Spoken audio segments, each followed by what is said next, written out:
Aplicativo de mensagens Telegram cumpre ordem do STF e apaga mensagens sobre o PL das fake news. O mercado financeiro avalia a terceira gestão do presidente Lula como negativa. E você vai ver também. STF conclui julgamento e derruba perdão do ex-presidente Bolsonaro ao ex-deputado Daniel Silveira. Após falas polêmicas de Lula, Celso Amorim se reúne com o presidente ucraniano Volodymyr Zelensky em encontro internacional. Justiça de Nova York estipula fiança de $500 mil para deputado republicano Jorge Santos responder em liberdade. Evento icônico do mundo canino nos Estados Unidos elege os cachorros mais incríveis. Agora no Jornal das 18h30.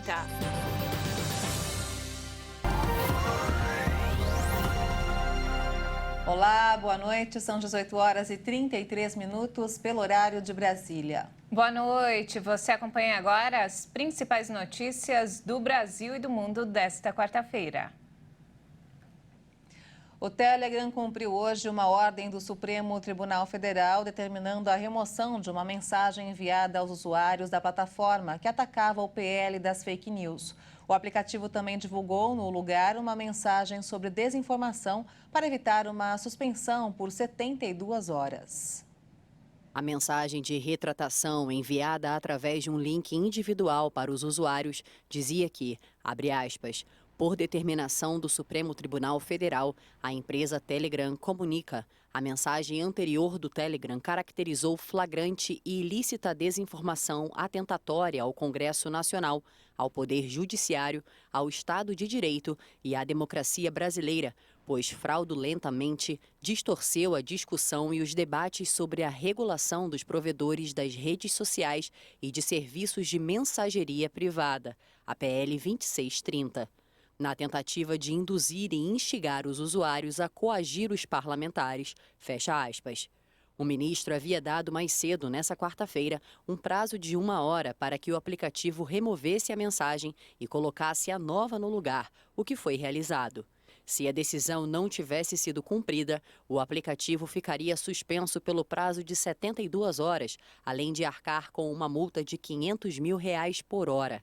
A mensagem enviada pelo Telegram na terça-feira dizia que o Brasil está prestes a aprovar uma lei que vai acabar com a liberdade de expressão, fazendo menção ao projeto de combate às fake news que tramita na Câmara dos Deputados. O Telegram enfrenta embate com a justiça brasileira após não ter cumprido, segundo as autoridades, pedidos judiciais sobre identificação de usuários em grupos neonazistas na plataforma. E olha só, a terceira gestão do presidente Lula não tem agradado o mercado financeiro, uma vez que 86% avaliam o governo como negativo, enquanto 2% dizem que o mandato do petista tem sido positivo e 12% consideram regular. Os resultados são da pesquisa Genial Quest, divulgada hoje. O Instituto realizou 92 entrevistas com fundos de investimentos com sede em São Paulo e no Rio de Janeiro entre os dias 4 a 9 de maio. A avaliação negativa registrou uma leve queda com relação ao levantamento feito pelo Instituto em março. O Supremo Tribunal Federal derrubou hoje o perdão da pena do ex-deputado Daniel Silveira. O perdão havia sido concedido pelo ex-presidente Jair Bolsonaro. Como o ex-deputado já está preso, na prática, a situação dele não muda. Daniel Silveira foi condenado pela corte em abril do ano passado por estímulo a atos antidemocráticos. O julgamento foi concluído hoje com os votos dos ministros Luiz Fux e do ministro Gilmar Mendes. Ambos acompanharam a relatora, fechando o placar em 8-2 pela derrubada do perdão. Novos depoimentos confirmam as fraudes nos cartões de vacinação que são investigadas pela Polícia Federal.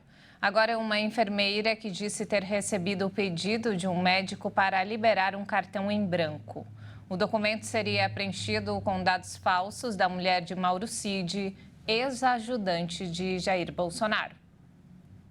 A enfermeira é Desirê de Almeida Gonçalves e o nome dela aparece como responsável por aplicar a segunda dose no primeiro cartão de vacinação falso da esposa de Mauro Cid, ex-ajudante de ordens de Jair Bolsonaro.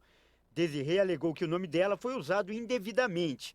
Afirmou ainda que ficou sabendo do ocorrido pelas redes sociais e pela imprensa. Ela afirma que o médico Farley de Alcântara chegou a pedir um cartão de vacinação em branco no dia 25 de novembro de 2021. E o diálogo está registrado em uma conversa pelo WhatsApp. A enfermeira também contou que não liberou o cartão em branco para o médico, alegando que não tinha um documento disponível. E a conversa se encerrou por ali. O médico e a enfermeira trabalhavam em um posto de saúde de Cabeceiras, no entorno do Distrito Federal, onde a mulher de Cid teria sido supostamente vacinada. Após falas polêmicas do presidente Lula sobre a guerra na Ucrânia provocarem mal-estar com potências como Estados Unidos e União Europeia, o assessor especial da presidência, Celso Amorim, foi a Kiev para um encontro com o presidente ucraniano Volodymyr Zelensky, na tentativa de mediar a paz no conflito do leste europeu. Celso Amorim, assessor especial de Lula na área de relações internacionais, percorreu 12 horas de trem da Polônia até a Ucrânia para a reunião com Zelensky. Como a Rússia, por hora, não abre mão de territórios ocupados e a Ucrânia exige a retomada das regiões invadidas, o diplomata brasileiro tentará reabrir um canal de diálogo. O objetivo é que as partes voltem à mesa de discussão. Numa segunda etapa, seriam negociados os pontos de um eventual acordo. Mas analistas são unânimes em afirmar que as chances de negociar um acordo são remotas. No início de abril, Celso Amorim esteve na Rússia para conversar com Vladimir Putin. No mesmo mês, Lula recebeu em Brasília o ministro das Relações Exteriores da Rússia, Sergei Lavrov, que passou por alguns países da América do Sul. As falas de Lula na ocasião e a visita do ministro russo ao Brasil geraram desgaste na política, a economia e nas relações internacionais, principalmente com os Estados Unidos, Europa e Ucrânia. O temor do governo é de que uma eventual exploração da visita interfira na relação com os russos, além da posição brasileira nos BRICS, que conta com a China, outra aliada do presidente Vladimir Putin. E o governo federal vai anunciar nesta semana o plano para regular a atuação das empresas de e-commerce no Brasil, como a Shein, a Shopee e a AliExpress. O objetivo principal é garantir o pagamento dos impostos nas vendas feitas pelos sites. Embora o governo tenha evitado citar o nome das empresas, elas são os principais alvos das medidas. Integrantes do Ministério afirmam que não haverá aumento e nem criação de tributos, porque os impostos já existem. Trata-se de um esforço para que os impostos de importação devidos sejam efetivamente pagos. Entre as medidas está a determinação para que o site indique o valor total da compra, com tributos incluídos. A empresa também deve se comprometer a respeitar as leis brasileiras de proteção ao consumidor. A plataforma de e-commerce que assinar o plano também terá que preencher antecipadamente a declaração de remessa de um produto de fora vendido no Brasil e recolher o imposto devido. Com esse dado em mãos, a Receita fará a gestão de risco, enquanto o avião com as encomendas estiver a caminho do país. A ideia é que antes da mercadoria chegar, seja informado se o produto vai para o canal verde, onde é liberado e vai direto para a casa do consumidor, ou para o vermelho, onde é fiscalizado pela Receita. Atualmente, todas as remessas vão para um local de triagem, a maior parte delas em Curitiba. A Polícia Federal deflagrou hoje a Operação Diver contra o tráfico internacional de drogas em 4 estados. Estão sendo cumpridos ao todo 3 mandados de prisão preventiva e 6 mandados de busca e apreensão em endereços no Rio Grande do Sul, Santa Catarina, Espírito Santo e São Paulo, expedidos pela Justiça Federal. De acordo com a Polícia Federal, a operação teve início em 29 de março, depois que a Corporação e a Marinha do Brasil apreenderam em Rio Grande do Sul 206 quilos de cocaína ocultos no casco de um navio que tinha como destino o porto de Setúbal, em Portugal. Segundo a PF, a droga foi escondida em uma das caixas de mar do navio, através de atividade de mergulho e acompanhada por meio de rastreadores. A ação passou a ser investigada pela Polícia Federal. A partir de uma série de diligências, a polícia identificou um mergulhador profissional cuja função na organização criminosa consistia em armazenar a droga em navios atracados em terminais portuários brasileiros, assim como retirar a droga das caixas de mar mediante atividade de mergulho no exterior. O mergulhador foi preso em São Paulo enquanto embarcava em um voo para a África do Sul. E veja a seguir, Justiça de Nova York estipula fiança de $500 mil para deputado Jorge Santos responder em liberdade.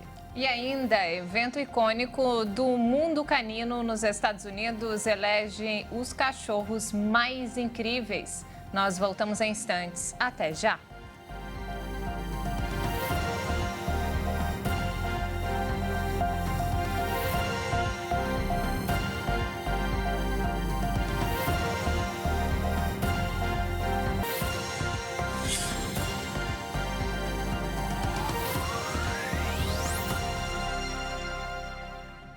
Estamos de volta, 18 horas e 45 minutos, pelo horário de Brasília. Os fãs de Rita Lee fizeram fila no Parque do Ibirapuera, em São Paulo, para se despedir hoje da artista que morreu vítima das consequências de um câncer de pulmão diagnosticado em 2021. Um dia chuvoso em São Paulo para a despedida de um dos principais nomes da música brasileira. Familiares, amigos e fãs fizeram fila nesta quarta-feira no planetário do Parque Ibirapuera, na capital paulista, para um último adeus a Rita Lee. A artista, que tinha 75 anos, morreu na noite de segunda-feira devido às consequências de um câncer de pulmão diagnosticado em 2021.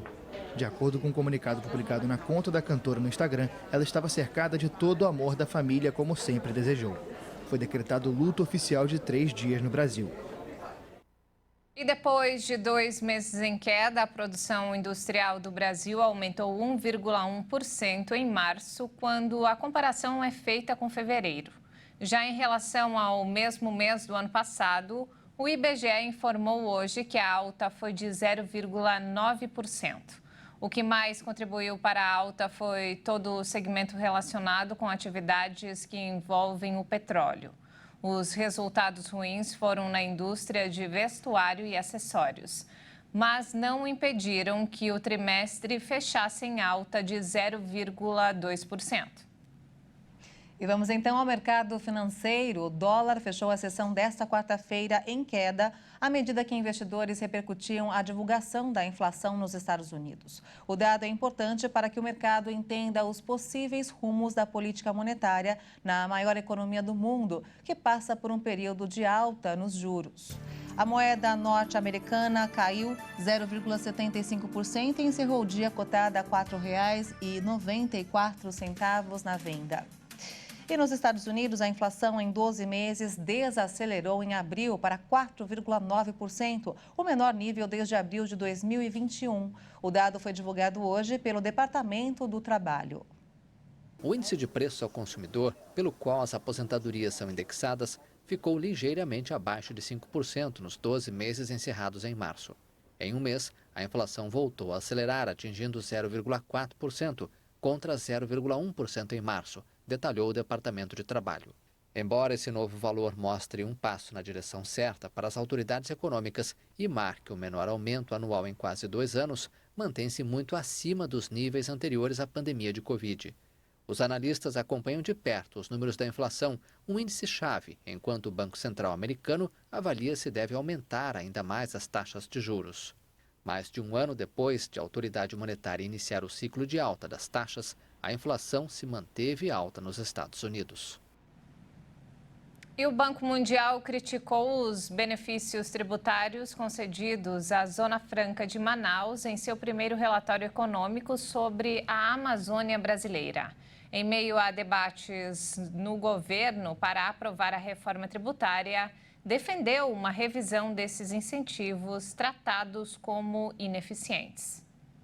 No documento, a instituição multilateral que financia projetos de países em desenvolvimento ainda se posicionou favoravelmente à adoção de salvaguardas ambientais na assinatura do contrato comercial entre Mercosul e União Europeia. As avaliações fazem parte do estudo Equilíbrio Delicado para a Amazônia Legal Brasileira, que também conclui que a floresta mantida em pé gera mais valor do que a renda privada de agricultura extensiva, mineração e extração de madeira na região. O banco propõe mudanças no modelo econômico para conciliar desenvolvimento e preservação. Segundo o relatório, cerca de 28 milhões de brasileiros vivem em estados amazônicos, dos quais mais de um terço são pobres e residem, em sua maioria, em áreas urbanas. O Banco Mundial afirma que os benefícios fiscais a atividades industriais na Amazônia não ajudaram a estimular o crescimento da produtividade e devem ser reavaliados, ressaltando que oferecer mais incentivos tributários para as empresas não é a solução. O Ministério da Saúde palestino confirmou mortes nesta quarta-feira em um bombardeio israelense contra a faixa de Gaza. Na Cisjordânia ocupada, as forças do Estado judeu mataram 2 palestinos acusados de atirar contra soldados no norte do território.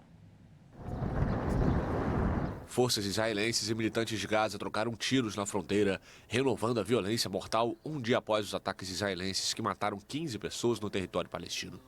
O exército de Israel anunciou em um comunicado que bombardeou infraestruturas de lançamento de foguetes da organização terrorista Jihad Islâmica na faixa de Gaza. Os militares acrescentaram ainda que dispararam contra pessoas que se dirigiam ao ponto de lançamento de foguetes na cidade de Jan Yunis, no sul do enclave. O Ministério da Saúde palestino confirmou que houve vítimas. A investida israelense foi contra-atacada por disparos de foguete a partir de Gaza contra o Estado judeu. O exército de Israel informou em um breve comunicado que as sirenes de alerta soaram nas cidades de Ashkelon e Sderot, próximas à fronteira com o enclave palestino. Também nesta quarta-feira, as forças israelenses mataram 2 palestinos no norte da Cisjordânia ocupada. O exército afirmou que respondeu à agressão de 2 homens que abriram fogo a partir de um veículo contra soldados israelenses. Israel ocupa a Cisjordânia desde 1967. O deputado norte-americano George Santos se declarou inocente na Justiça das acusações de fraude, lavagem de dinheiro e roubo de dinheiro público feitas por promotores dos Estados Unidos. Santos, que é filho de brasileiros, foi preso hoje em Nova York. O deputado republicano poderá ser libertado em breve após o pagamento de fiança de $500 mil. Ele foi detido após o Departamento de Justiça revelar os detalhes das 13 acusações pelas quais promotores federais o indiciaram, sendo 7 acusações de fraude eletrônica, 3 de lavagem de dinheiro, 1 acusação de roubo de fundos públicos e 2 acusações de fazer declarações falsas à Câmara dos Estados Unidos. A próxima audiência do caso está marcada para 30 de junho. E chegou a hora de falar de futebol no Jornal das 18h30. E hoje começa a 5ª rodada do Brasileirão, mas infelizmente o assunto do comentário de hoje do Leonardo Félix foge do campo de jogo. Boa noite, Léo. Seja bem-vindo, Léo. Boa noite, Maria Alice e Juliana. Boa noite a todos que nos assistem aqui no Jornal das 18h30. Eu gostaria de comentar hoje lances bonitos, gols antológicos e partidas que pudessem entrar na história do futebol. Mas, infelizmente, somos obrigados a falar de manipulação de resultados. Se há alguns meses a investigação do Ministério Público do Estado de Goiás apontava apenas alguns casos que poderiam ser considerados isolados em divisões inferiores, tanto do Campeonato Brasileiro quanto nos torneios regionais, agora o cenário é estarrecedor.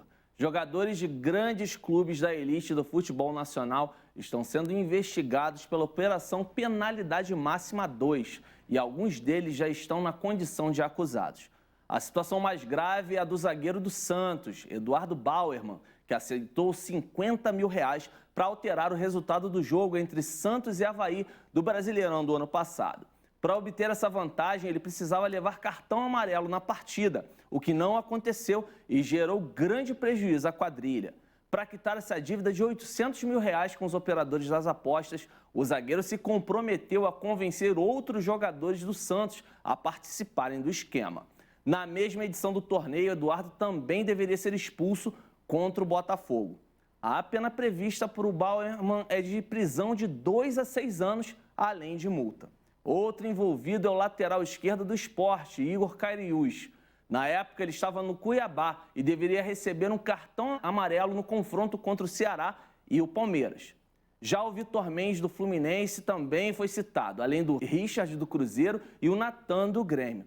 Todos esses jogadores foram afastados preventivamente. Enfim, vamos torcer por dias melhores no futebol brasileiro para que a gente possa vibrar com o esporte dentro das 4 linhas. Boa noite a todos, é com vocês, Juliana e Maria Alice. Muito obrigada, Léo. Uma ótima noite para você. Obrigada, Léo, pelas informações. E olha só, um cachorro de raça francesa Petit Basset, chamado Buddy, ganhou o troféu de melhor cão da raça em uma exposição nos Estados Unidos. É isso mesmo, o evento icônico é o mais prestigiado do mundo canino. Buddy, de 6 anos de idade, venceu os 2,5 milhões de cães inscritos na competição que contou com 210 raças variadas. O pet, residente do sul da Califórnia, foi conduzido por uma de suas tutoras ao evento. Buddy foi o primeiro de sua raça criada para caçar coelhos, incluída no American Kennel Club, que é um dos maiores clubes de registro genealógico de cachorro do mundo. No segundo lugar da competição ficou Rami, um pequinês que almejava trazer para casa o 3º troféu em 11 anos para sua raça, historicamente criada para ser uma companheira próxima da realeza chinesa. Desde o dia 6 de maio, os juízes examinaram de perto os cães divididos por grupos de cães, pastoreio e esportivo.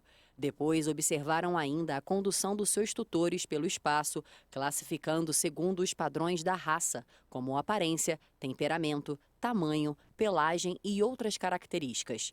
O Kennel Club Dog Show acontece anualmente nos Estados Unidos. Maria, que o só outro, fiquei em né? dúvida. O segundo colocado eu acho que era um macaco.